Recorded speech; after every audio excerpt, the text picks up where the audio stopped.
Aqui no meu aquário eu tenho dois casais de peixe palhaço. É um peixe que eu gosto muito, são muito ativos no aquário e normalmente é o primeiro peixe da maioria dos aquaristas. Mas eu posso ter dois casais de peixes palhaço no mesmo aquário? Bom, aqui eu tenho. Por enquanto tá tudo ok. E é possível misturar diferentes tipos de peixe palhaço? Bom, aqui isso também acontece.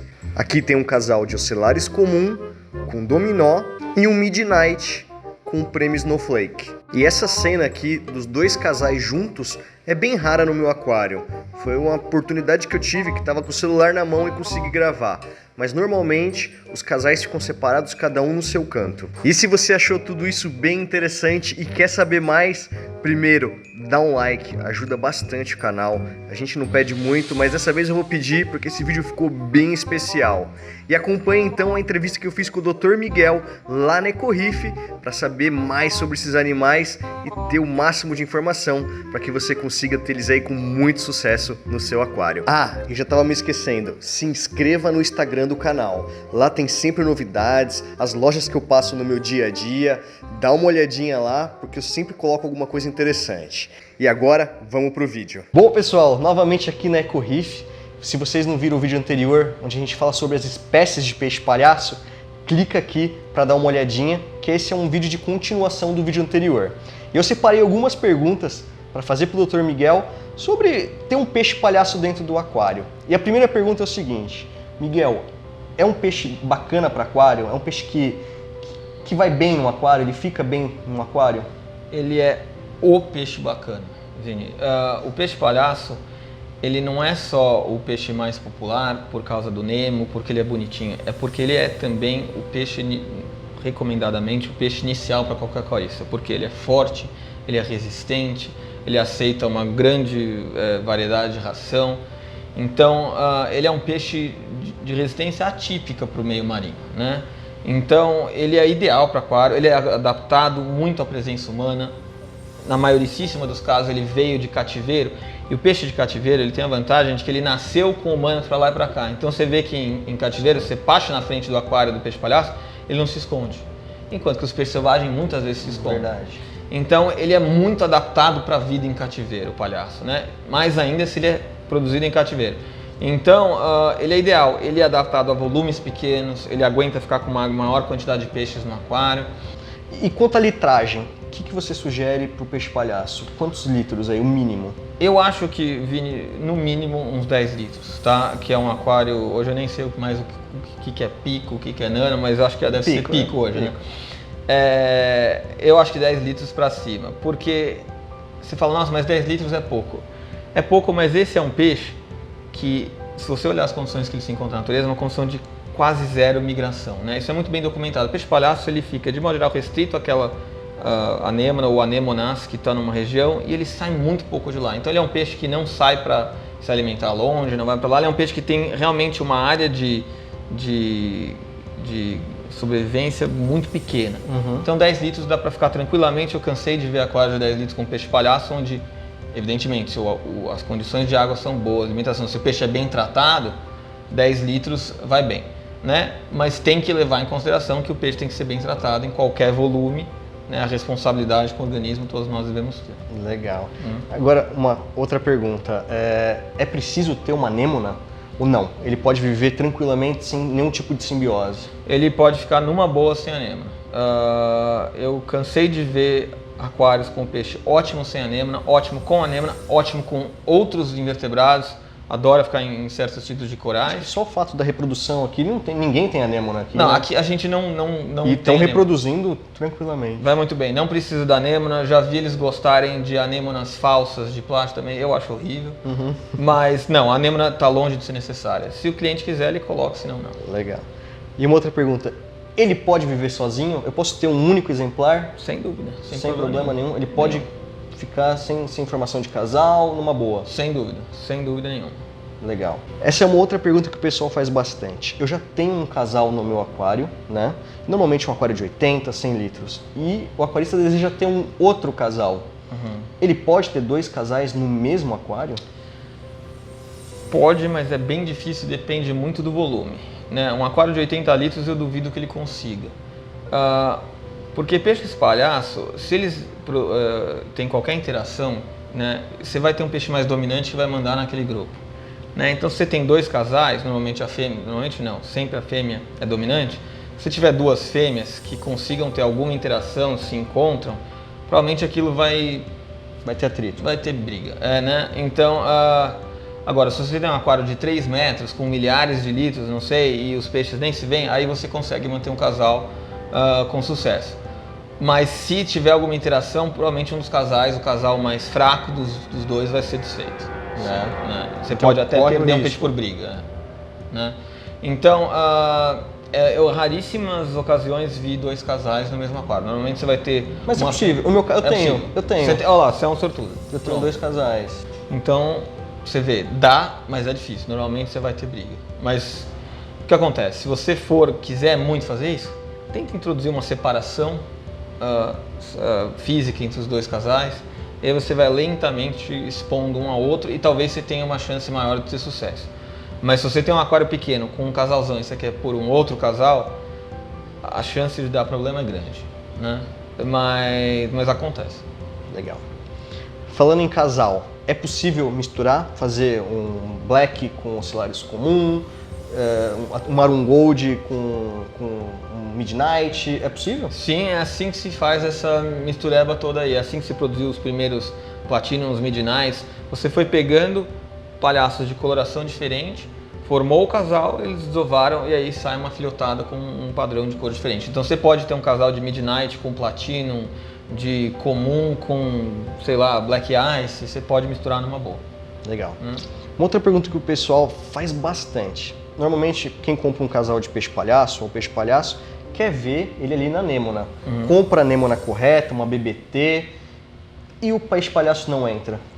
Existe alguma forma de acelerar esse processo? Vini, essa é uma pergunta que eu sempre tenho a humildade de dizer que eu não sei quando eu não sei.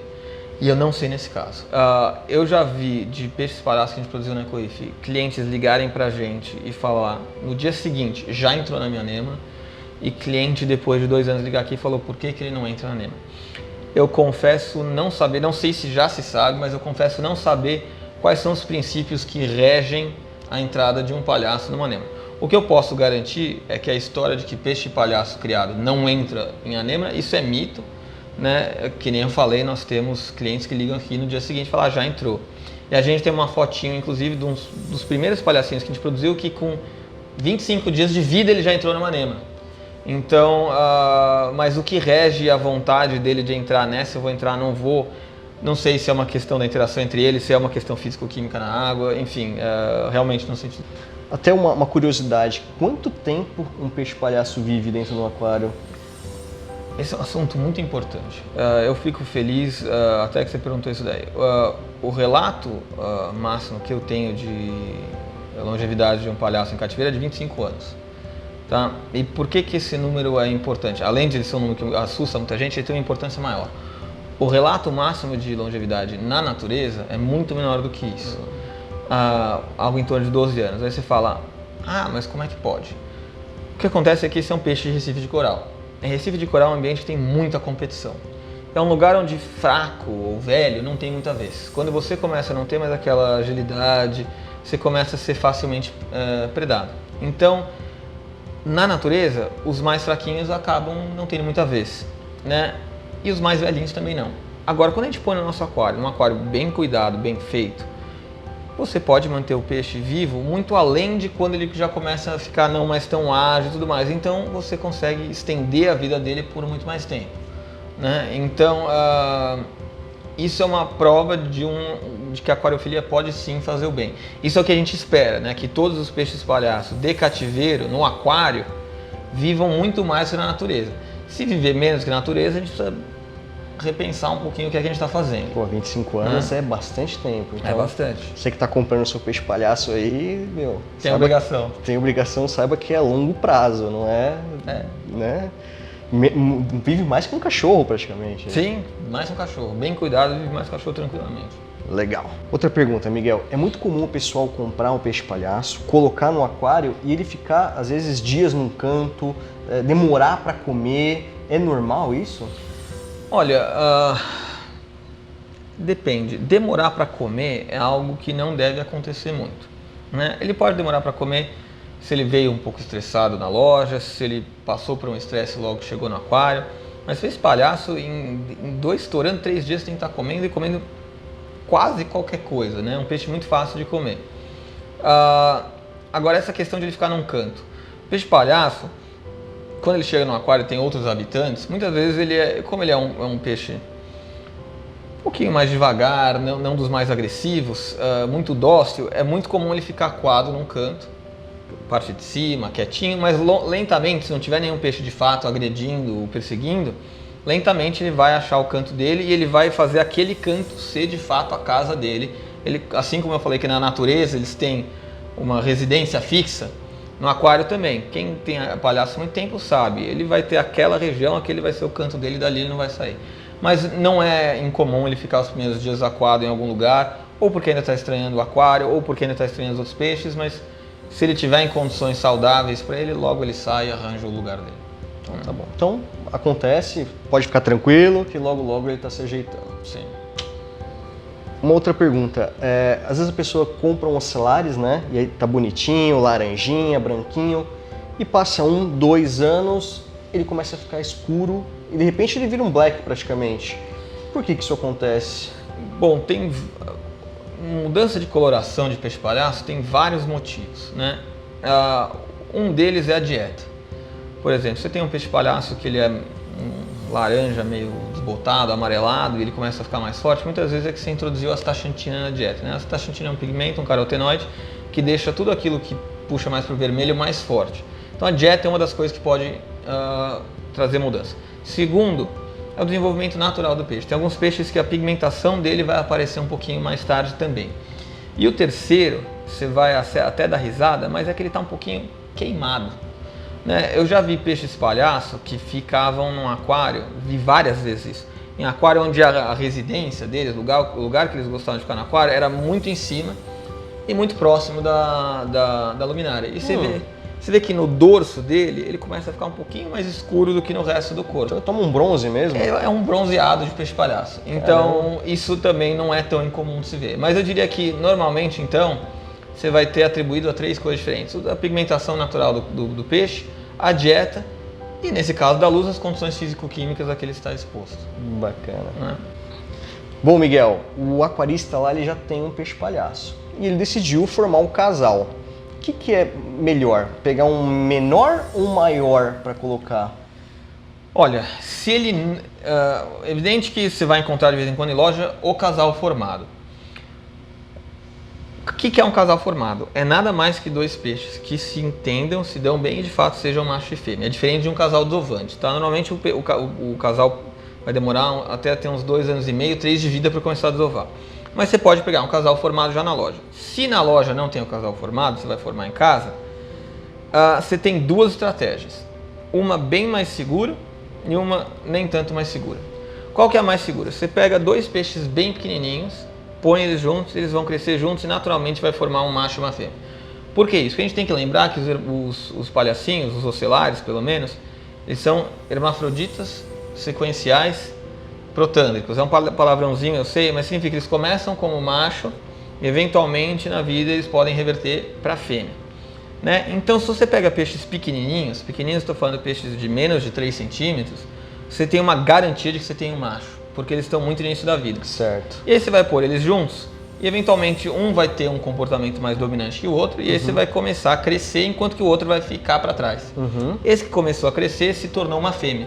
Porque não tem dimorfismo sexual. Significa que se você olhar um peixe sozinho, assim, externamente, você não tem nada que lhe permita dizer se é um macho ou uma fêmea. Então você analisa pelo comportamento. Sim. Então, uma estratégia a mais bem sucedida é pegar 2 peixes pequenininhos. A outra que existe um certo grau de risco é você pegar um grandão, assumindo e torcendo para que seja uma fêmea, e um menor, assumindo e torcendo para que seja um macho. Agora, de vez em quando esse menor já é um menor que estava com outro peixe menor ainda e ele já pode ser uma fêmea. E aí você tem uma fêmea grandona, uma fêmea pequena e sua chance de formar um casal é 0. E você não tem como saber. E pegar um grandão e um muito pequenininho também não é uma boa ideia, porque de vez em quando o grandão pode querer dar uma porradinha na pequenininha. E o pequenininho, por ser muito pequenininho, vai ser fraquinho e dificilmente vai aguentar agressão. Então, é muito menos certeiro você pegar um grande e um pequeno do que você pegar dois pequenininhos, né? Então, pessoalmente, eu recomendo para quem quer ter um casal em casa. Mas se ele já tem um grande, aí melhor pegar um pequenininho, porque né, dois grandes não... Se ele tem um grandão, ele nunca deve pegar um outro grandão. Nunca pegar um outro grandão. Ele deve pegar um pequenininho, mas não tão pequenininho, a ponto desse pequenininho ser muito fraco e não aguentar a briga do outro. Então assim, em vez de pegar um peixe de 3 centímetros, que vai fatalmente acabar apanhando e morrendo, pega um peixe de uns 4, 4,5. E aí conta com a sorte. E aí conta com a sorte, só que se for uma fêmea, você vai se dar mal, né? Porque elas vão brigar. É muito comum eles começarem a vibrar. Isso quer dizer alguma coisa? Sim, isso é comportamento de corte, né? Quando ele está querendo se reproduzir, isso não significa que ele vai se reproduzir. É muito comum eles darem uma tremelicada, eles ficarem limpando alguma região do aquário, uma rocha. Isso, é verdade. Isso é muito comum. Mas eles começam a ter esse comportamento muito antes deles de fato começarem a se reproduzir ativamente.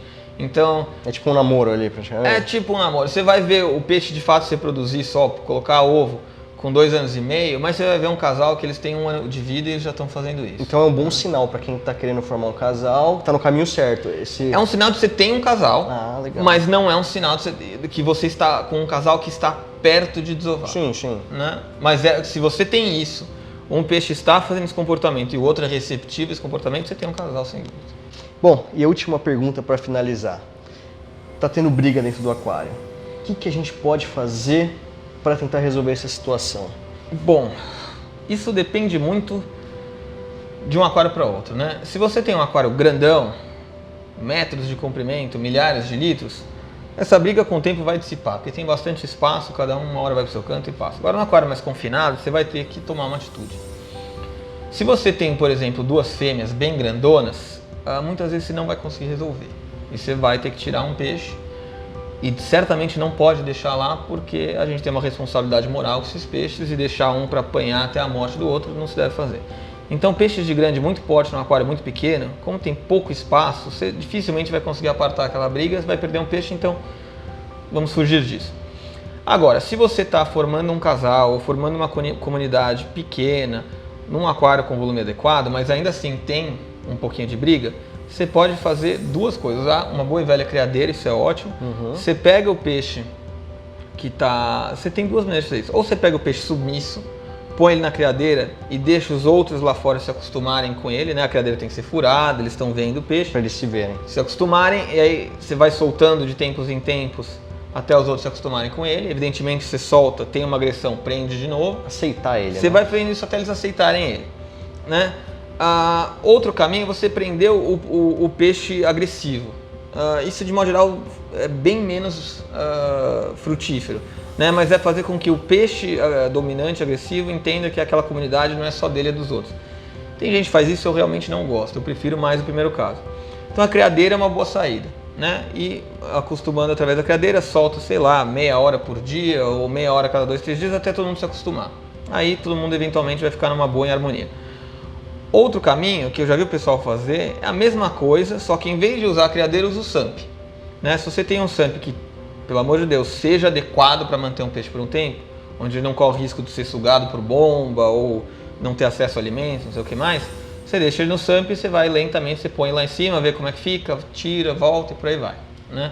Então esse é um dos caminhos. Outra coisa é, se você tem um peixe que realmente é muito, muito agressivo, e ele não deixa ninguém ficar em paz, você tira esse peixe, você doa para alguém que tem um aquário maior, ou você devolve para uma loja, por aí.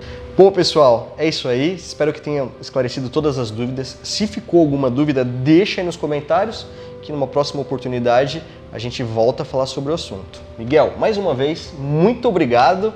É sempre bom estar aqui na EcoReef. A EcoReef vende somente para lojista, né? Sim. Importante mas nós atendemos o consumidor, isso a gente deixa claro, tá?